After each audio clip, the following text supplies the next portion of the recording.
मुझे दो लोगस्य का उपहार। क्या पूछ रहे हो? क्यों? इसलिए क्योंकि मुझे करना है आपसे संवाद, मुझे पाना है आपका प्रसाद, मुझे चाहिए आपके आशीर्वाद। और लोगस्य सूत्र ये तीन चीज देता है, संवाद, प्रसाद और आशीर्वाद। इसलिए ले लो मेरे नमस्कार और मुझे दो लोगस्य का पुरस्कार। बस बस बस, अब कोई ना कामना, बस तेरे नाम की साधना, चलती रहे मोक्ष पाने तक। बस यही मेरी मंगल प्रार्थना, मंगल अभ्यर्थना, मंगल कामना।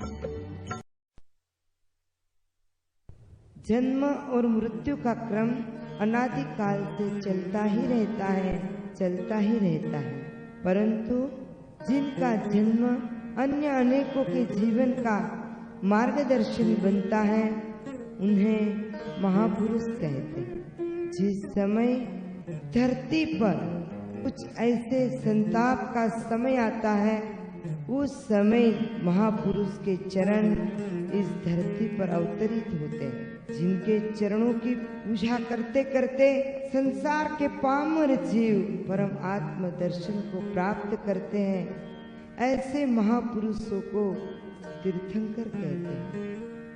ऐसे तीर्थंकर जब इस धरती पर माता की कुक्षी में सर्वजन समुदाय के आत्म कल्याण की भावना के साथ अवतरित होते हैं, तो ऐसे अवतरण को कहते हैं च्यवन। ऐसे च्यवन के अवसर को कहते हैं च्यवन कल्याणक।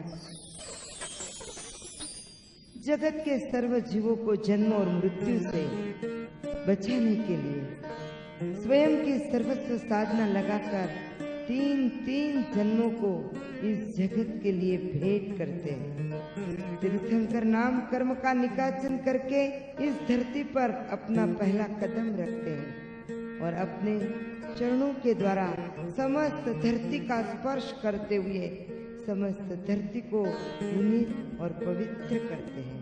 ऐसे प्रभु के जन्म को जन्म कल्याणक कहते हैं।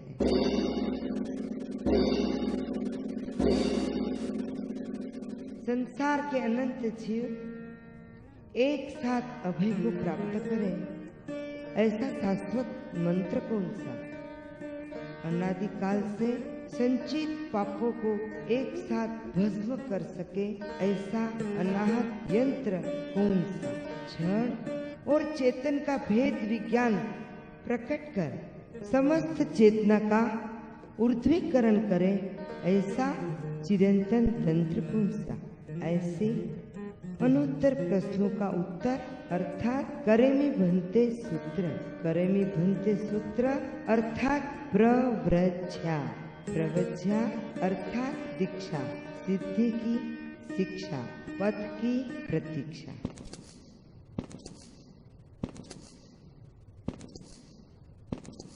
समस्त जीव राशि में मानव लोक में अवतरित मानव में कभी कभी ऐसी तत्व धारा का शुभारंभ होता है, और जब ऐसा तत्व प्रकट होता है तब मानवीय मानस में कुछ प्रश्न उभरते हैं। मैं कौन हूँ, कहाँ से आया हूँ और कहाँ जाऊंगा? इन प्रश्नों का उत्तर मुझे कौन दे सकता है? ऐसा प्रश्न होते ही तीर्थंकर महापुरुष की चरण और शरण में हो जाता है। उस समय ऐसे प्रश्न त्रिपुटी को त्रिपदी में समाने वाला त्रैलोक्य दर्शन प्रकट करता है, उसे केवल ज्ञान कहा जाता है। वो में सिद्धत्व का स्वरूप प्रकट करना दर्शन है। ऐसे त्रैलोक्य का त्रिकाल अनंत ज्ञान और अनंत दर्शन जब प्रभु में प्रकट होता है, उस पूर्ण ज्ञान को कहते हैं केवल ज्ञान।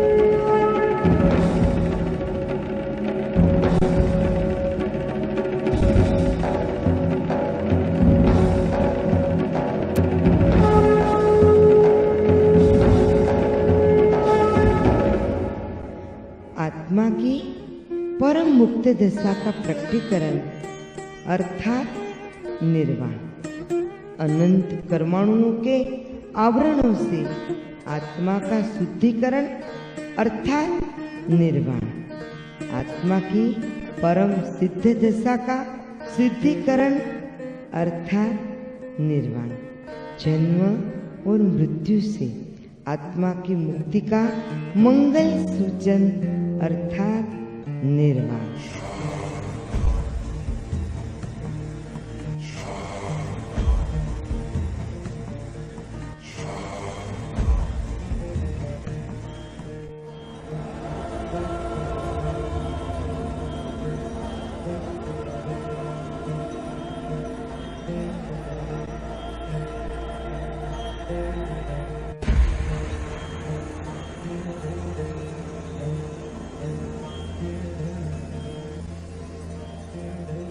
परमात्मा के ऐसे पांचों ही अवसरों को कहते हैं कल्याणक अर्थात पंच कल्याणक। जो कल्याण करे वह कल्याणक केवल स्वयं का ही नहीं, संसार के अनेक जीवों के कल्याण की जिम्मेवारी लेकर, उत्तरदायित्व लेकर इन पांचों ही प्रसंगों के द्वारा जगत का कल्याण करने से ही इन अवसरों को कल्याणक कहा जाता है।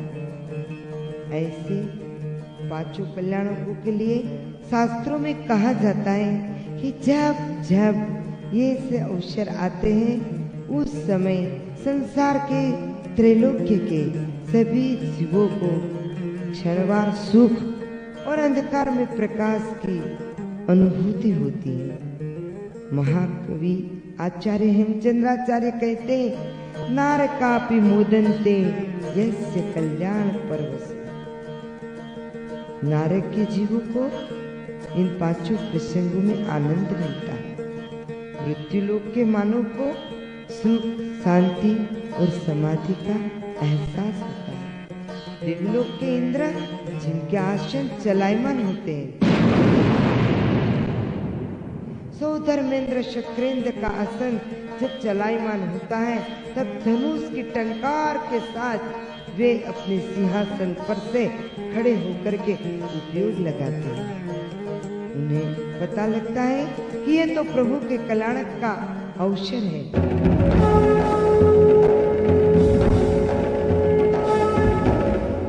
कंधे पर रखे हुए उत्तरीय को नीचे उतारते हैं। समस्त देवलोक की शोभा को बनाने वाले रखे हुए मस्तक पर के मुगट को नीचे उतारते हैं। अपने दाहिने घुटन को जमीन पर मोड़कर जमीन पर बैठ जाते हैं। बाएं घुटन को खड़ा रखते हैं। दोनों हाथों से अंजलि कर प्रभु का आभार मानते हैं। नमस्कार कर प्रभु को प्रणाम करते हैं। सर झुकाकर प्रभु से विशेष स्तुति की आज्ञा मांगते हैं। पुनः खड़े होकर सुगोसा घंट बजाते हैं।